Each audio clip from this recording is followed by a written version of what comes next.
नमस्कार, आप देख रहे हैं डेन न्यूज खबरें आप तक। मैं हूं आपके साथ शारदा झा। आप तमाम दर्शकों का स्वागत है। बुलेटिन की शुरुआत से पहले नजर डालते हैं आज की हेडलाइंस पर। बेनीपट्टी के बेतौना गांव के शांति देवी हत्याकांड का पुलिस ने 10 घंटे के अंदर किया उद्भेदन। 16 वर्षीय नाबालिग हत्यारा गिरफ्तार।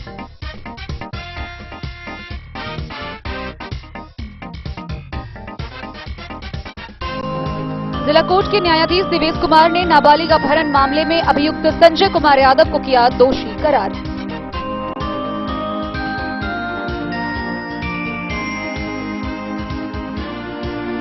बिस्फी पुलिस ने 10 लीटर चुलाई शराब के साथ एक तस्कर को किया गिरफ्तार।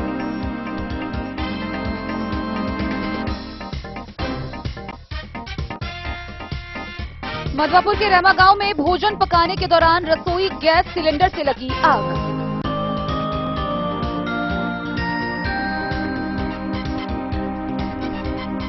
बासोपट्टी के मनमोहन चौक पर विद्युत उपभोक्ताओं ने सड़क जाम कर विभाग के खिलाफ की जमकर नारेबाजी।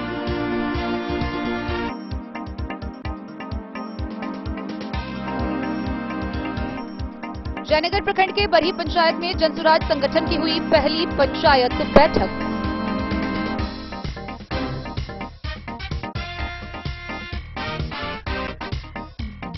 बेनीपट्टी प्रखंड कार्यालय में पीडीएस विक्रेताओं की हुई बैठक। उपभोक्ताओं की ई-केवाईसी में तेजी लाने का मिला निर्देश।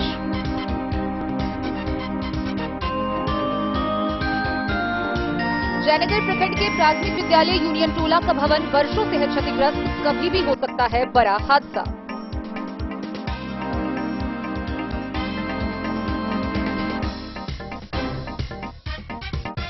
मधुबनी नवोदय विद्यालय में जिला स्तरीय खरीफ महाअभियान 2024 का हुआ आयोजन।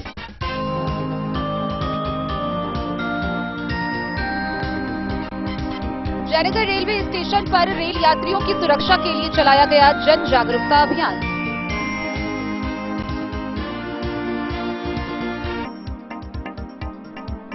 7 जून को दरभंगा के साहिल सिनेप्लेक्स में रिलीज होगी मैथिली की बहुप्रतीक्षित सिग्नेचर फिल्म विद्यापति।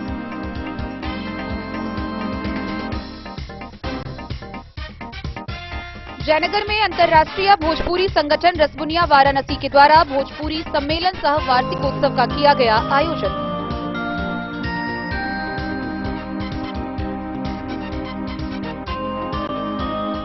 और बिस्फी प्रखंड के नूरचक गांव में अष्टजाम कार्यक्रम का हुआ आयोजन। भक्तिमय माहौल में डूबा पूरा गांव।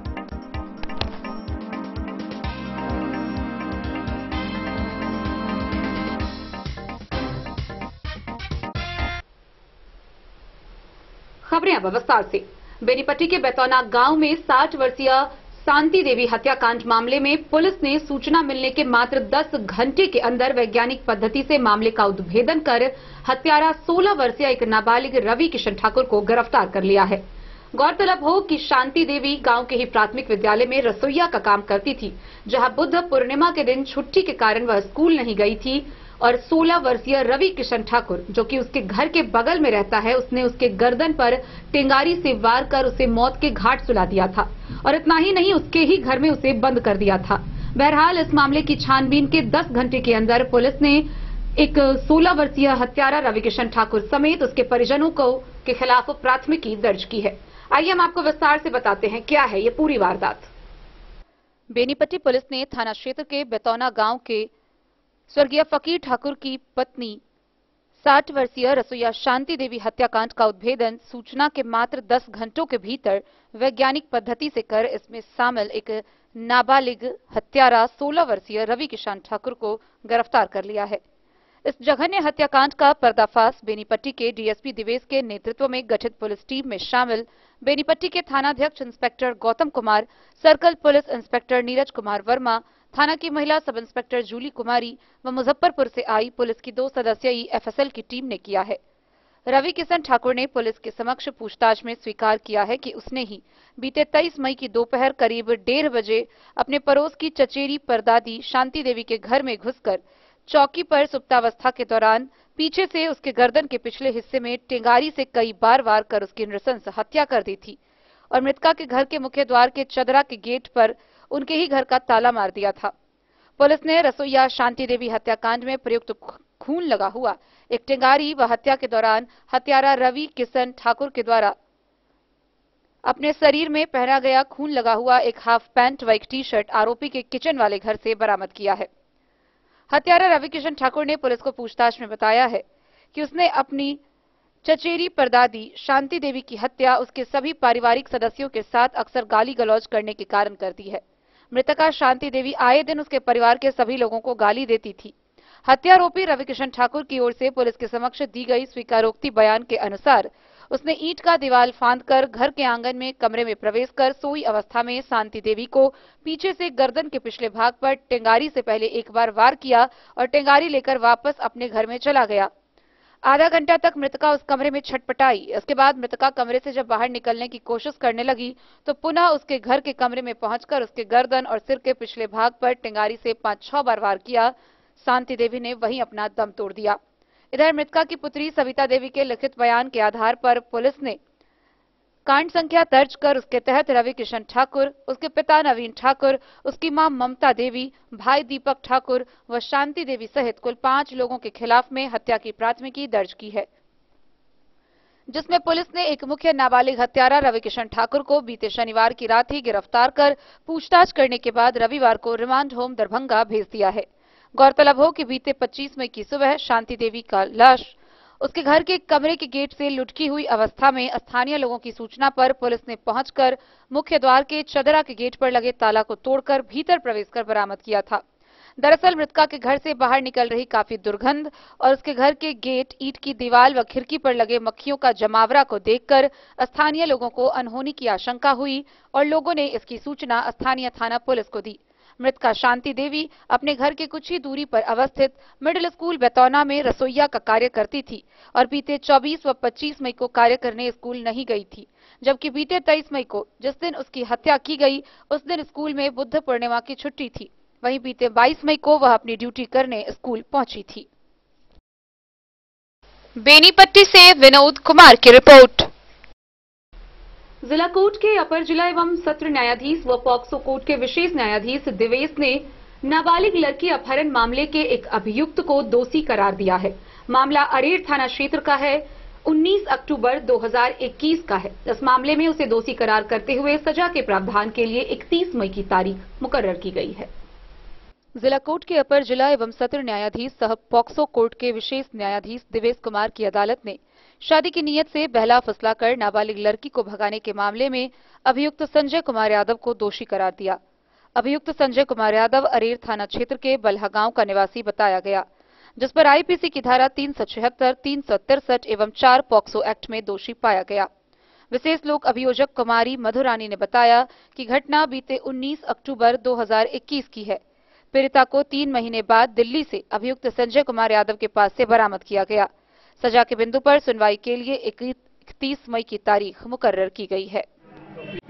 जिला कोर्ट के एडीजे 7 दिवेश कुमार की अदालत ने नाबालिग लड़की को शादी की नीयत से भगाने के मामले में एक अभियुक्त को दोषी करार दिया है। क्या है पूरा मामला?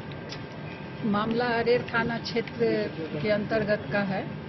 पीड़िता के पिता के द्वारा अरेर थानाध्यक्ष को एक आवेदन दी गई, जिसमें कहा गया कि मेरी नाबालिग पुत्री को संजय कुमार यादव शादी के नियत से बहला फुसलाकर अपहरण कर लिया है, जो संजय कुमार यादव पहले से शादीशुदा है और बाल बच्चेदार है। उक्त आवेदन के आधार पर अरेर थानाध्यक्ष के द्वारा मुकदमा दर्ज की गई और अनुसंधान के क्रम में घटना के 3 महीने के बाद पीड़िता को अभियुक्त के साथ दिल्ली से बरामद किया गया था। इसी मुकदमा में आज माननीय न्यायालय के द्वारा अभियुक्त को 376, 363 भारतीय दंड विधान और 4 पॉक्सो एक्ट में दोष पाया गया है। सजा के बिंदु पर कब सुनवाई? सजा के बिंदु पर 31/5/24 को सुनवाई होगी। मधुबनी से फिरोज आलम की रिपोर्ट। बिस्फी थाना क्षेत्र में लगातार हो रही शराब कारोबारियों के विरुद्ध कार्रवाई के दौरान पुलिस ने 10 लीटर देसी चुलाई शराब के साथ एक तस्कर को गिरफ्तार किया है। पुलिस ने यह कार्रवाई गुप्त सूचना के आधार पर की। दुधैल गांव निवासी गिरफ्तार तस्कर को आगे की कार्रवाई के लिए न्यायिक हिरासत में भेज दिया गया है। बिस्फी थाना क्षेत्र में लगातार शराब कारोबारियों के खिलाफ छापेमारी अभियान के दौरान 10 लीटर चुलाई शराब के साथ एक कारोबारी को गिरफ्तार किया गया। गिरफ्तार शराब कारोबारी की पहचान दुधैला गांव निवासी महावीर सहनी के रूप में हुई है। पुलिस निरीक्षक सह बिस्फी के थाना अध्यक्ष अविनाश कुमार ने बताया कि गुप्त सूचना मिली थी कि महावीर सहनी चुलाई शराब का कारोबार कर रहा है। त्वरित कार्रवाई करते हुए बिस्फी पुलिस शराब कारोबारी को शराब के साथ गिरफ्तार कर थाना लाया। थानाध्यक्ष ने बताया कि गिरफ्तार शराब कारोबारी के विरुद्ध प्राथमिकी दर्ज कर न्यायिक हिरासत में भेज दिया गया है। बिस्फी से सत्यनारायण यादव की रिपोर्ट। मधवापुर प्रखंड के रैमा गांव में भोजन पकाने के दौरान गैस सिलेंडर से अचानक एक घर में आग लग गई। हालांकि दमकल विभाग के कर्मियों की तत्परता के कारण एक बड़ा हादसा होने से बच गया। 2 घंटे की कड़ी मशक्कत के बाद आग पर काबू पाया गया। मधवापुर प्रखंड के रैमा गांव में भोजन पकाने के दौरान रसोई गैस सिलेंडर में आग लग गई। करीब 2 घंटे की कड़ी मशक्कत के बाद आग नियंत्रित हुई। मामला सेरहा टोल निवासी मूरन मंडल के यहां का है। घटनास्थल पर मौजूद साहरघाट सहायक सब इंस्पेक्टर चंद्रभूषण पांडे ने बताया कि दमकल वाहन कर्मियों की तत्परता से बड़ा हादसा टल गया। घर परिवार और मोहल्ले के लोग बाल बाल बच गए।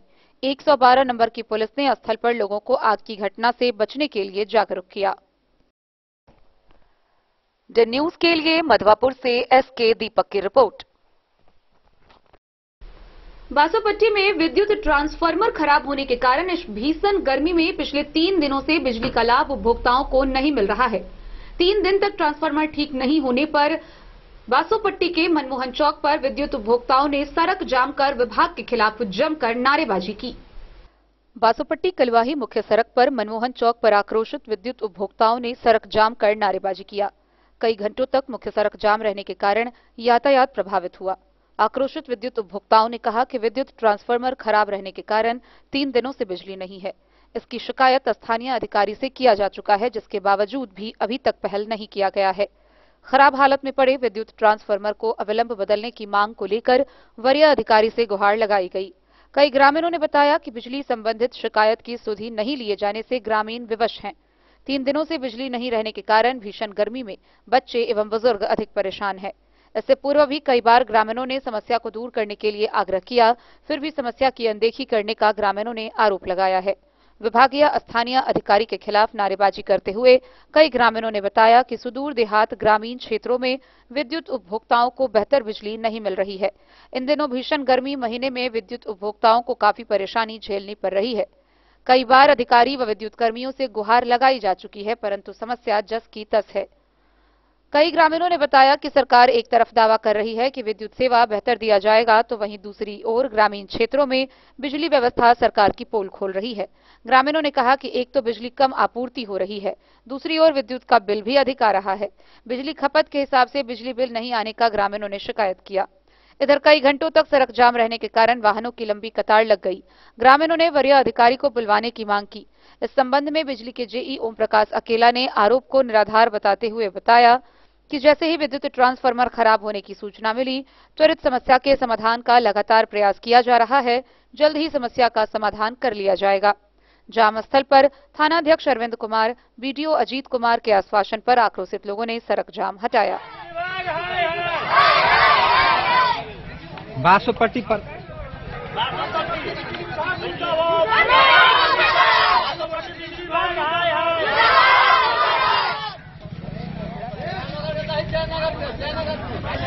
लोग पहले बिता चुके हैं। अब कितना एक बात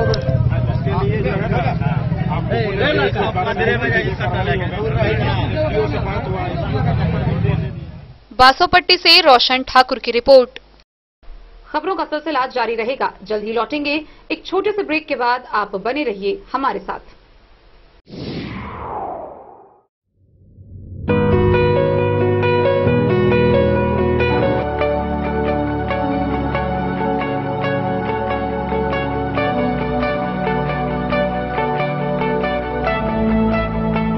Today, in the era of constant change, education isn't just about learning facts. It requires a blend of practical experience and training to nurture talent. We at Sushant University promise you the education that is not limited to the textbooks. Here we offer you an experience and pure joy of practical knowledge.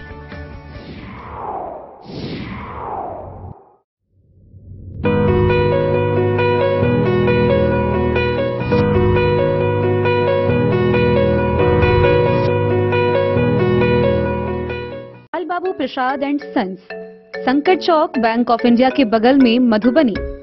इस शादी season सिर्फ हमारे साथ खरीदे और पाएं 100% exchange value. आप सोने चांदी या हीरे के आभूषणों की तलाश में हैं तो हमारे ज्वेलरी शॉप में मिलेंगे आपको हर तरह के आभूषण बेहद किफायती दामों पर। हर अवसर के लिए आभूषण आपके बजट में। लाल Babu Prasad and sons, Sankat Chowk, bank of India के बगल में, मधुबनी। नए और शानदार स्टॉक के साथ अब हर रिश्ते को करे और भी सुंदर। लाल Babu Prasad and sons, Sankat Chowk, bank of India के बगल में, मधुबनी। हमारे सभी गोल्ड ज्वेलरी शॉप पर HUID है मौजूद।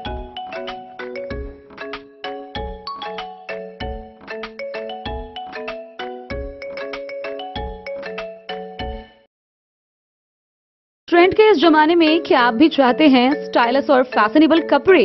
क्या आप अपने लुक को अपग्रेड करना चाहते हैं? अगर हाँ, तो आज ही आएं Bombay fashion readymade sari showroom. हमारे पास पुरुषों, महिलाओं और बच्चों के लिए है नए से नए फैशन ट्रेंड में कपड़े और एक्सेसरीज का लार्ज कलेक्शन। आपके बजट और हर अवसर के लिए खास। चाहे काम के लिए हो नए आउटफिट की तलाश, या पार्टी के लिए ड्रेस, या किसी खास अवसर के लिए सूट, सलवार और साड़ी, हमारे पास है हर एक ब्रांड। क्रिम्सन क्लब, मुफ्ती, टर्टल और किलर के SIS स्टोर्स। इसके अलावा रेमंड, स्पार्की, जॉकी, लक्ष्मीपति, मान्यवर, ब्लैकबेरी, नवाब पार्कर जैसे बड़े ब्रांड। तो देर किस बात की, आज ही आए बॉम्बे फैशन साड़ी एवं रेडीमेड शोरूम। हमारा पता है महिला कॉलेज रोड, मधुबनी।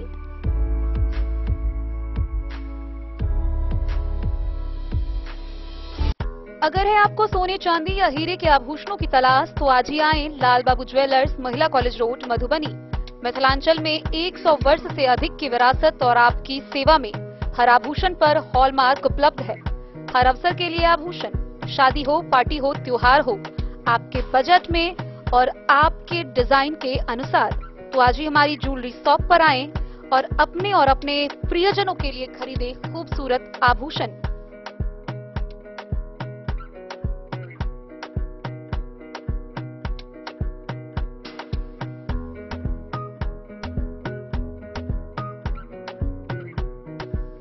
हार, चूड़ियां, अंगूठियां, झुमके, मंगलसूत्र और बहुत कुछ है शामिल, वो भी किफायती दामों में। मधुबनी में सबसे कम मेकिंग चार्ज पर।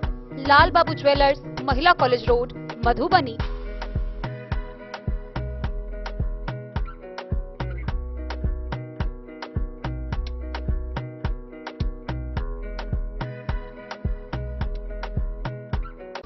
ज्वेलरी हाउस स्वर्णश्री, सोने की शुद्धता मापने वाला यंत्र कैरेटोमीटर यहाँ उपलब्ध है, क्योंकि सोने की शुद्धता और आपके विश्वास के साथ कोई समझौता नहीं।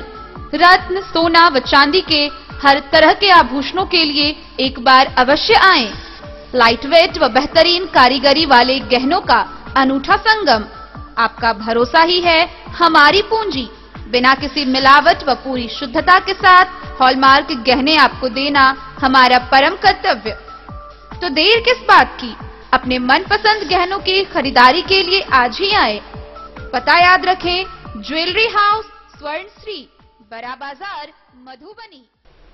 जयनगर प्रखंड के बरही पंचायत में जन सुराज संगठन मधुबनी जिला की पहली पंचायत बैठक का आयोजन किया गया। इस दौरान जन सुराज संगठन के संकल्पों पर विस्तार से जानकारी साझा की गई। जन सुराज अभियान समिति मधुबनी के सदस्य मनीष कुमार और जिला संयोजक वीरेंद्र यादव ने बरही पंचायत में मधुबनी जिला की पहली पंचायत बैठक कराकर पंचायत स्तर के जन सुराज समिति के पदाधिकारी का चयन और कार्यभार प्रदान किया गया। बैठक में सभी सदस्यों की उपस्थिति में जिला अभियान समिति के संयोजक वीरेंद्र यादव ने सभी पदासीन साथियों के नाम का प्रस्तावित किया और वोटिंग के माध्यम से सभी को नियुक्त किया गया।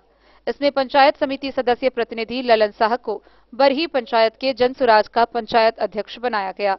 मोहम्मद तालीम और ब्रजेश चौधरी को उपाध्यक्ष, रामबाबू चौधरी संयोजक और मुकेश कुमार को पंचायत अभियान समिति के सह संयोजक, अजीत रंजन को पंचायत युवा अध्यक्ष चुना गया।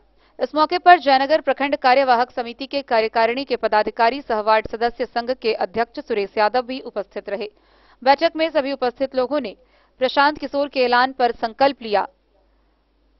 इस मौके पर प्रशांत किशोर टीम के जयनगर प्रखंड प्रभारी गुलाम रजा खान महत्वपूर्ण भूमिका निभाई। मनीष कुमार और वीरेंद्र यादव ने अपने संबोधन में प्रशांत किशोर के द्वारा पिछड़े बिहार को आगामी 10 वर्षों में बिहार को 10 अग्रणी राज्य में शामिल कराने के लिए, बिहार के सभी लोगों के आर्थिक विकास और उन्नति के लिए, रोजगार और अन्य महत्वपूर्ण योजना को प्रारंभ के लिए अभी से कमर कसकर तैयारी प्रारंभ करने को कहा। डेन न्यूज के लिए जयनगर से मोहम्मद अली की रिपोर्ट। बेनीपट्टी प्रखंड कार्यालय के मेघदूतम सभागार में सभी पीडीएस विक्रेताओं की बैठक हुई, जिसकी अध्यक्षता प्रखंड आपूर्ति पदाधिकारी रोहित रंजन ने की। इस दौरान सभी राशन कार्ड धारियों का ई-केवाईसी करने का निर्देश दिया गया। बेनीपट्टी प्रखंड कार्यालय परिसर स्थित मेघदूतम सभागार में सोमवार को प्रखंड आपूर्ति पदाधिकारी रोहित रंजन की अध्यक्षता में प्रखंड के सभी पीडीएस विक्रेताओं की बैठक हुई, जिसमें बिहार सरकार द्वारा राज्य के सभी राशन कार्ड धारियों को ई-केवाईसी कराने में तेजी लाने पर विस्तार पूर्वक चर्चा की गई। इस दौरान एमओ ने सभी पीडीएस विक्रेताओं से कहा कि राज्य सरकार के दिशा निर्देश के आलोक में सभी राशन कार्ड धारकों के परिवार के सभी सदस्यों को ई-केवाईसी करना जरूरी है। राशन कार्ड के सभी सदस्यों की पहचान और वेरिफिकेशन अब डिजिटल तरीके से होना है।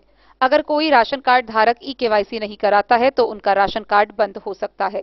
इसलिए सभी पीडीएस विक्रेताओं को युद्ध स्तर पर अपने अपने पोषक क्षेत्र के राशन कार्ड धारकों और उनके सदस्यों को पॉस मशीन के माध्यम से हर हाल में ई-केवाईसी सुनिश्चित करने के निर्देश दिए गए।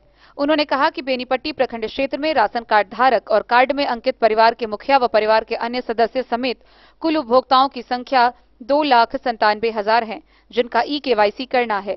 एमओ ने यह भी कहा कि राशन कार्ड धारकों का ई-केवाईसी किसी साइबर कैफे में नहीं किया जा सकता है। यह किसी न किसी पीडीएस विक्रेताओं के पॉस मशीन के जरिए ही किया जा सकता है। अगर किसी कार्ड धारक के कोई सदस्य किसी कार्य से अस्थायी तौर पर कुछ दिनों के लिए तत्काल घर से बाहर निकले हुए हैं, तो वे वहीं किसी पीडीएस विक्रेताओं से संपर्क कर अपना ई-केवाईसी करवा सकते हैं। बिहार से बाहर रह रहे सदस्यों का ई-केवाईसी होगा या नहीं, इसके बारे में कोई भी जानकारी नहीं दी गई। मौके पर गंगा प्रसाद गुप्ता, महिमाकांत झा, गंगाधर महतो, भावना झा, राजरमन झा समेत अन्य पीडीएस विक्रेता भी मौजूद थे। बेनीपट्टी से विनोद कुमार की रिपोर्ट। जयनगर प्रखंड के यूनियन टोला स्थित प्राथमिक विद्यालय का भवन वर्षों से क्षतिग्रस्त है। इस भवन में मात्र 2 कमरे हैं, जहां 161 बच्चों की पढ़ाई होती है, लेकिन यह भवन इस प्रकार क्षतिग्रस्त है कि यह बच्चों के लिए जानलेवा साबित हो सकता है। कभी भी एक बड़ा हादसा हो सकता है। इस बाबत विभाग को कई बार पत्राचार किया गया है, लेकिन विभाग की ओर से कोई कदम नहीं उठाया जा रहा है। शिक्षा विभाग के अपर मुख्य सचिव के पाठक शिक्षा व्यवस्था में सुधार के लिए दिनों दिन नए नियम कानून को पारित कर रहे हैं, लेकिन स्कूली बच्चों की सुरक्षा पर विभाग द्वारा कोई ठोस कदम नहीं उठाया जा रहा है। जयनगर प्रखंड के कई स्कूलों में भवन का अभाव वर्षों से लंबित है। विभाग द्वारा स्कूल भवन के जीर्णोद्धार व निर्माण को लेकर उठाए गए कदम पर भी विभाग द्वारा भेदभाव किया जा रहा है। यूं कहे कि प्राथमिकता के आधार पर स्कूल भवन की मरम्मती या निर्माण को नजरअंदाज किया जा रहा है। जयनगर शहरी क्षेत्र के वार्ड नंबर 4 यूनियन टोला स्थित प्राथमिक विद्यालय 2 कमरे वाला भवन वर्षों से क्षतिग्रस्त है। यहाँ 4 शिक्षक के सहारे 161 छात्रों का पठन पाठन हो रहा है। 2 क्षतिग्रस्त कमरा छात्रों की जिंदगी को मौत में बदल सकती है। बावजूद प्रखंड शिक्षा पदाधिकारी व विभागीय अधिकारी उस भवन को ध्वस्त कर नव निर्माण की नींव नहीं डाल रहे हैं। विद्यालय के प्रधानाध्यापक नवीन कुमार नराला बताते हैं कि विद्यालय संचालन के समय बच्चों के जान की फिक्र रहती है। भवन निर्माण को लेकर विभाग को पत्र लिखकर अवगत कराया जा चुका है। विभागीय अभियंता स्थल पर जांच कर चुके हैं। बावजूद भवन निर्माण को लेकर विभाग मौन है। प्रधानाध्यापक ने बताया कि विद्यालय में वर्षों पूर्व बना 2 कमरा वर्षों से जर्जर और क्षतिग्रस्त हो गया है। भवन का अभाव होने पर विद्यालय संचालन के समय बच्चों को कमरा के बदले चिलचिलाती धूप में बैठना पड़ता है, जिसको लेकर अभिभावकों के द्वारा विरोध और विवाद किया जाता है। बरसात के दिनों में पानी के जल जमाव होने पर पठन पाठन व्यवस्था ठप हो जाती है और बच्चों को छुट्टी दे दी जाती है। गौरतलब हो कि 2 कमरे वाला प्राथमिक विद्यालय भवन के अंदर जाना मौत को गले लगाने जैसा है। कई अभिभावकों ने बताया कि शिक्षा विभाग जर्जर क्षतिग्रस्त भवन में बच्चों को पढ़ाकर मौत के मुंह में ढकेल रही है। भवन क्षतिग्रस्त होने की सूचना शिक्षा पदाधिकारी को लगातार दिया जा रहा है, लेकिन अब तक कोई ठोस कदम नहीं उठाए जा रहे हैं। वहीं इस बाबत जब कनीय अभियंता सचिन कुमार से बातचीत की गई तो उन्होंने बताया कि भवन निर्माण को लेकर कागजी प्रक्रिया पूरी की जा चुकी है। चुनाव आचार संहिता समाप्त होने पर भवन निर्माण का टेंडर किया जाएगा। विभाग के बाद हम लिखे, क्योंकि यहाँ 2 रूम है, दोनों जर्जर है और पानी वर्षा हुआ, अगर पानी हुआ तो हमको छुट्टी करना पड़ता है। धूप हुआ, गर्मी के चलते ग्रामीण के द्वारा बात सुनना पड़ता है कि मेरे पास जगह का अभाव है, और क्षति होने के कारण मैंने बार बार डर बना रहता है कि किसी तरह मैंने बचा के कोई घटना नहीं हो जाए। विभाग को लिखा, लेकिन विभाग इस पर कोई सुनवाई नहीं हुआ अभी तक। नामांकन 161 है। प्रवीण कुमार निराला, डेन न्यूज के लिए जयनगर से मोहम्मद अली की रिपोर्ट। मधुबनी जिला के नवोदय विद्यालय के सभागार में जिला स्तरीय खरीफ महाअभियान 2024 का आयोजन किया गया। इस मौके पर कृषि वैज्ञानिक, किसान सलाहकार व किसान भारी संख्या में उपस्थित हुए, जहां नई तकनीकों का प्रशिक्षण दिया गया। जिला स्तरीय खरीफ महाअभियान 2024 का आगाज नवोदय विद्यालय मधुबनी के सभागार में हुआ। इसमें कृषि वैज्ञानिक, कृषि सलाहकार एवं किसान काफी संख्या में पहुंचे और प्रशिक्षण का लाभ उठाया। जिला कृषि पदाधिकारी ललन कुमार चौधरी ने कहा कि किसानों की उत्पादन बढ़ाने के लिए सरकार के द्वारा प्रशिक्षण एवं सही बीज उपलब्ध कराया जाता है, जिससे किसान अपने फसल वैज्ञानिक तरीके से लगाएंगे। कार्यक्रम का उद्घाटन डीडीसी के द्वारा दीप प्रज्वलित कर किया गया, जिसमें डीडीसी ने कहा कि 1,80,000 हेक्टेयर में धान की खेती मधुबनी जिला में लक्ष्य रखा गया है एवं 400 एकड़ में मोटे दाना की खेती के लिए किसानों को प्रोत्साहित किया जा रहा है, जिसको लेकर अनुदानित दर पर बीज एवं अन्य सुविधाओं किसानों को विभाग के द्वारा दी जाएगी। वैज्ञानिक तरीके से किसान खेती करें और इसका लाभ उठाए।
मधुबनी से फिरोज आलम की रिपोर्ट। खबरों का सिलसिला जारी रहेगा, जल्द ही लौटेंगे एक छोटे से ब्रेक के बाद। आप बने रहिए हमारे साथ। होटल गोकुल राज,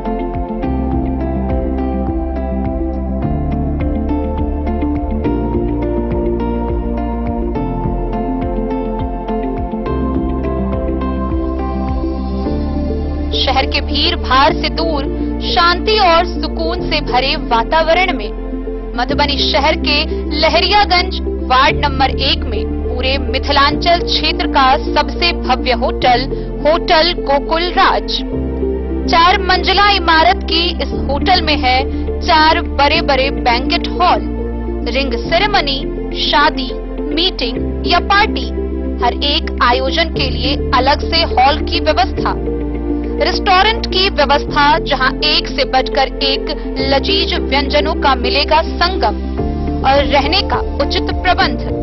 suite room, AC room, non AC room से सुसज्जित होटल जहां लिफ्ट की भी है व्यवस्था, पार्किंग का पूरा इंतजाम। तो आइए और इस जिंदगी में खुशियों से भरी यादें शामिल करिए। होटल गोकुल राज मधुबनी में आप लोगों का स्वागत है। होटल गोकुल राज, लहरियागंज, वार्ड नंबर 1, मधुबनी। शुभ शगुन वाटिका मैरिज गार्डन, मधुबनी शहर के बीचों बीच बाबू साहिब चौक पर आपकी सुविधा अनुसार आकर्षक और भव्य मैरिज गार्डन। शगुन वाटिका विवाह भवन, रिंग सेरेमनी हो या हो शादी, छोटा बड़ा पारिवारिक समारोह हो या हो कोई उत्सव या पार्टी, शगुन वाटिका मैरिज गार्डन दे रहा है आपको सबसे बेहतरीन सेवा। बुकिंग के लिए संपर्क करें गणपति टेंट हाउस, पुराना LIC कैंपस, खादी भंडार, मधुबनी। संपर्क सूत्र 7903625254। विवेकानंद मिशन विद्यापीठ, शिक्षा के क्षेत्र में एक नया आयाम अब छोटे बच्चों के लिए भी आधुनिक सुविधाओं के साथ उपलब्ध। विवेकानंद मिशन विद्यापीठ जूनियर, जहां क्लास प्री नर्सरी से 5th स्टैंडर्ड तक के बच्चों का एडमिशन प्रारंभ है। अगर आप भी चाहते हैं अपने बच्चों का शिक्षा के क्षेत्र में बेहतर विकास, तो विवेकानंद मिशन विद्यापीठ जूनियर है आपके लिए तैयार। 2.5 से 10 वर्षों के बच्चों के लिए आपको मिलेगा आधुनिक सुविधाओं के साथ एक बेहतर शिक्षा का माहौल। CBSE बेस्ड करिकुलम सिलेबस के साथ साथ स्टूडेंट्स होंगे art and craft, game and sports और कल्चरल एक्टिविटीज में अव्वल। इंग्लिश मीडियम के माहौल के बीच स्टूडेंट्स बनेंगे स्मार्ट, जहां किताबी ज्ञान के साथ साथ हर क्षेत्र में स्टूडेंट्स होंगे अवेयर। हॉबीज और इंटरेस्ट को मिलेगी प्राथमिकता। तो आइए और अपने बच्चों के बेहतर भविष्य के लिए आज ही नामांकन करवाइए। विवेकानंद मिशन विद्यापीठ जूनियर, हमारा पता है तिरहुत कॉलोनी, नगर परिषद, main road, ward number 21, Madhubani.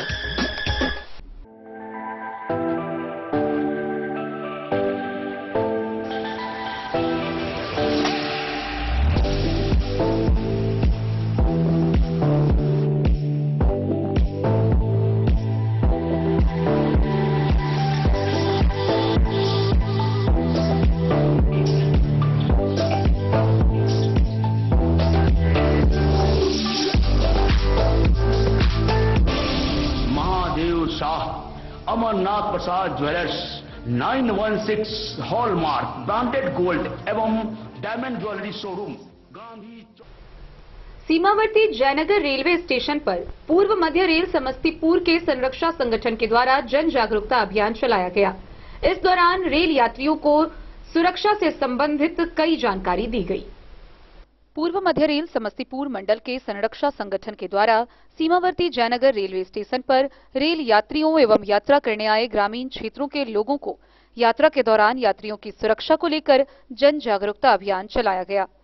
Samastipur मंडल से आए सुरक्षा सलाहकार कृष्णा ठाकुर व कार्यालय सहायक सुरक्षा मोहम्मद गुड्डू के नेतृत्व में ट्रेन में यात्रा करने के दौरान राष्ट्रीय संपत्ति रेलवे व रेल यात्रियों के सुरक्षा संबंधित बिंदुओं पर विस्तार पूर्वक जानकारी देते हुए रेल यात्रियों को जागरूक किया गया।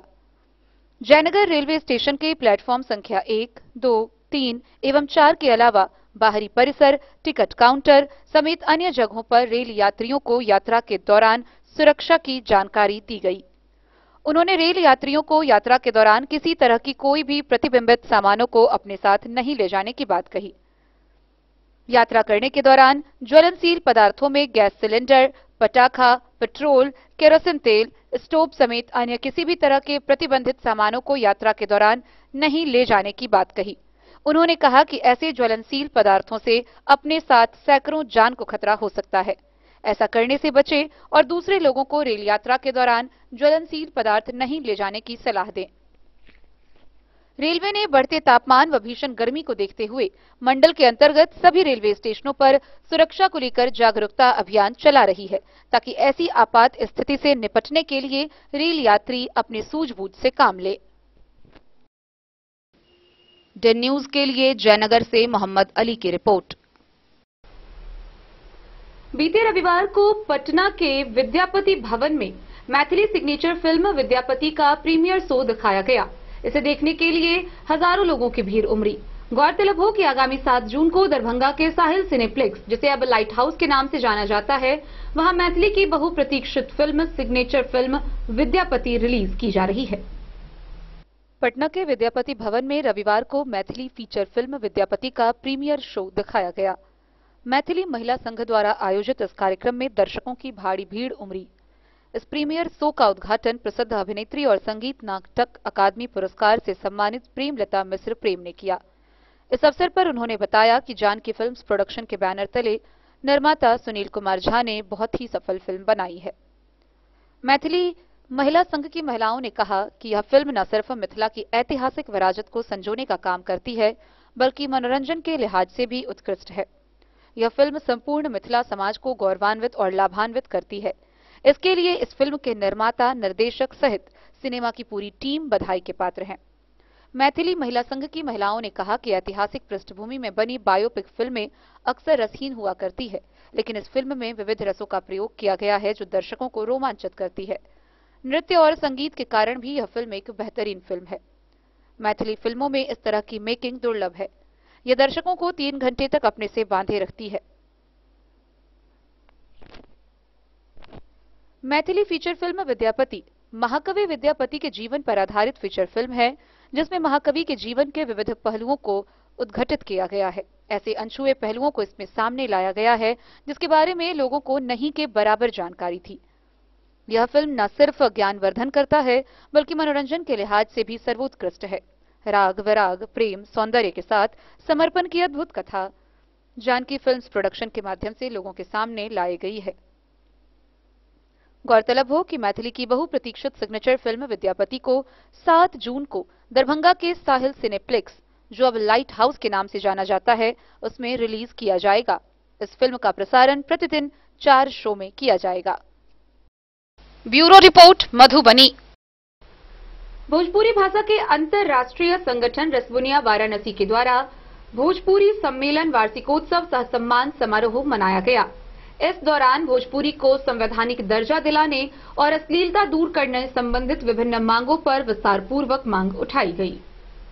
भोजपुरी भाषा के प्रति जागरूक एवं समर्पित अंतर्राष्ट्रीय संगठन रसबुनिया वाराणसी के द्वारा भोजपुरी सम्मेलन वार्षिकोत्सव सह सम्मान समारोह कार्यक्रम का भव्य आयोजन किया गया।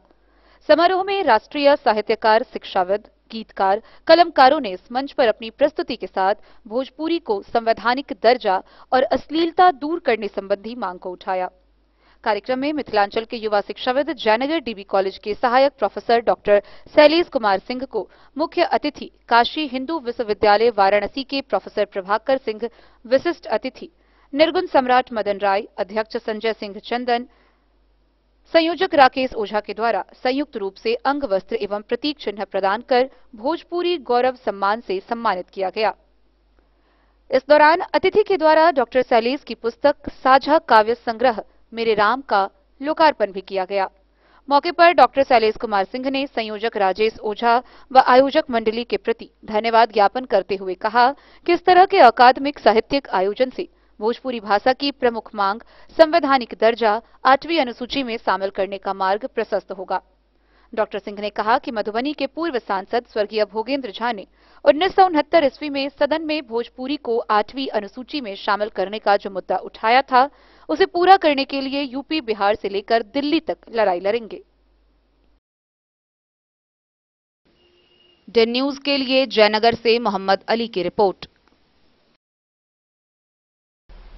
सोमवार को बिस्फी प्रखंड क्षेत्र के नूरचक गांव में अष्टजाम कार्यक्रम का आयोजन किया गया। ब्रह्मोत्तरा कुट्टी के महंत के द्वारा शुरू किए गए इस अष्टजाम कार्यक्रम से पूरे गांव का माहौल भक्तिमय हो गया है। बिस्फी प्रखंड क्षेत्र के नूरचक गांव में अष्टजाम कार्यक्रम आयोजन से पूरा गांव भक्तिमय माहौल में तब्दील हो चुका है। सोमवार को अष्टजाम कार्यक्रम का शुभारंभ ब्रह्मोत्तरा कुट्टी के महंत डॉक्टर सत्यप्रकाश साहिब के द्वारा की गई। सत्यनाम की धुन से गांव भक्तिमय माहौल में तब्दील हो गया है।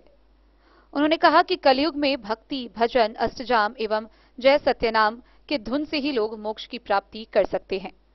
आयोजन कमेटी के सदस्यों ने बताया कि यह कार्यक्रम संपूर्ण ग्रामीणों के सहयोग से किया जा रहा है। इस मौके पर सामाजिक कार्यकर्ता सत्यनारायण यादव, सुबोध यादव समेत सैकड़ों की संख्या में लोग उपस्थित थे।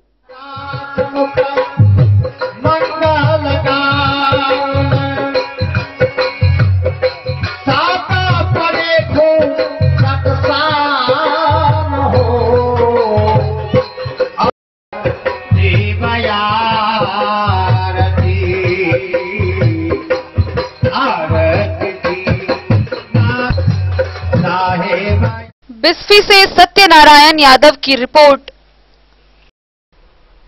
तो आज की इस बुलेटिन में फिलहाल इतना ही। कल फिर हाजिर होंगे नई खबरों के साथ। तब तक दीजिए पूरी टीम को इजाजत और मधुबनी की हर छोटी बड़ी खबरों के लिए देखते रहिए डेन न्यूज, खबरें आप तक। नमस्कार। नमस्कार, मेरा नाम है नीतीश झा। आप देख रहे हैं डेन न्यूज, खबरें आप तक। आए दिन गर्मी को लेकर के तरह तरह के अलर्ट जारी किए जा रहे हैं। लोग बेहाल हैं, पशु पक्षी एक जगह से दूसरे जगह पलायन कर रहे हैं। सरकारें तरह तरह की अलर्ट जारी कर रही है। इस भीषण गर्मी से हम कैसे बचे, लोगों का जीना मुहाल हो रहा है। डेन न्यूज की टीम लाया है एक स्पेशल टिप्स आप सभी लोगों के लिए। अगर आप इसका अवलोकन करते हैं तो इस भीषण गर्मी से आपको जरूर निजात मिलेगी। गर्मी में हीट वेव से कैसे बचे, कुछ टिप्स आपके लिए लाभदायक हो सकते हैं। घर में यदि एसी उपलब्ध है तो आपको गर्मी से निजात तुरंत मिल सकता है। यदि आपके घर में एसी नहीं तो अपने घर के पर्दों को बंद कर दे। यह आपको तेज धूप से दूर रखेंगे, जिससे आपका घर ठंडा रहेगा। ऐसा करके आप अपने घर को ठंडा रख सकते हैं। इससे आपके घर की बिजली भी बच सकती है। घर में आप एसी की तरह यंत्र बना सकते हैं। यदि आपके मन में सवाल आ रहा है तो आइए आपको बताते हैं। एक बर्तन में कुछ बर्फ रख ले, इसके बाद उसके सामने फैन चला दे। ऐसा करने के बाद आप इसके सामने खड़े हो जाए। ठंडी हवा आपको गर्मी से राहत पहुंचाएगी। बहुत से लोग अपनी कार में शॉपिंग करने जाते हैं। कुछ ऐसे लोग हैं जो दोपहर के वक्त शॉपिंग पर निकल जाते हैं। यह सही वक्त नहीं है। यदि आप शॉपिंग का प्लान बना रहे हैं तो सुबह जल्दी अपने कामों को निपटा ले। ऐसे वक्त में आपकी कार ठंडी रहती है। मीठा सोडा, कैफीन युक्त पेय पदार्थ और ऊर्जा देने वाले ड्रिंक्स आपको ठंडा करने में मदद करने के बजाय निर्जलीकरण की वजह बनते हैं। इस तेज गर्मी में आपको प्यास लगे ना लगे, आपको पानी लगातार पीते रहना चाहिए। ऐसा इसलिए है क्योंकि उच्च तापमान होगा तो आपको पसीना आएगा, जिससे आपके शरीर में पानी की कमी होगी। यदि आप लगातार पानी पीते हैं तो आपको गंभीर निर्जलीकरण का सामना करना पड़ सकता है। यदि आप एक्सरसाइज करते हैं तो आपको गर्मी के दिन में कुछ खास बातों का ध्यान रखने की जरूरत है। कुछ लोग इसके लिए जिम जाते हैं तो कुछ खुली जगह पर एक्सरसाइज करते हैं। यहाँ खास बात आपको यह ध्यान देने की जरूरत है कि एक्सरसाइज या तो आप सूर्योदय के पहले करें, धूप निकलने के पहले, या नहीं तो सूर्यास्त के बाद। इसका मतलब है कि धूप में आप एक्सरसाइज करने से बचें। आपको धूप से बचने की खास जरूरत है। यदि आप धूप में घर से बाहर निकल रहे हैं तो टोपी और सनग्लासेस पहनकर निकले। घर के नजदीक भी जा रहे हैं तो छाता लेना न भूले। धूप से अपने आप को बचाने का भरपूर प्रयास आप करें। शरीर के हर पार्ट्स की धूप से रक्षा करें। बहुत से लोग गर्मी के दिनों में अपने खान पान का ध्यान नहीं देते। आपको गर्मी में समय समय पर कुछ कुछ खाते रहने की जरूरत है।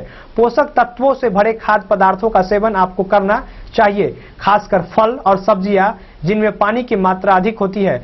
आपको शर्करा युक्त वस्तुओं के सेवन से बचने की जरूरत इन दिनों है। ड्रेस का खास ध्यान रखना चाहिए। डार्क क्लॉथ्स आपको इन दिनों नहीं पहनना चाहिए। खासकर आपको काले कपड़ों को तो इन दिनों नहीं पहनना चाहिए।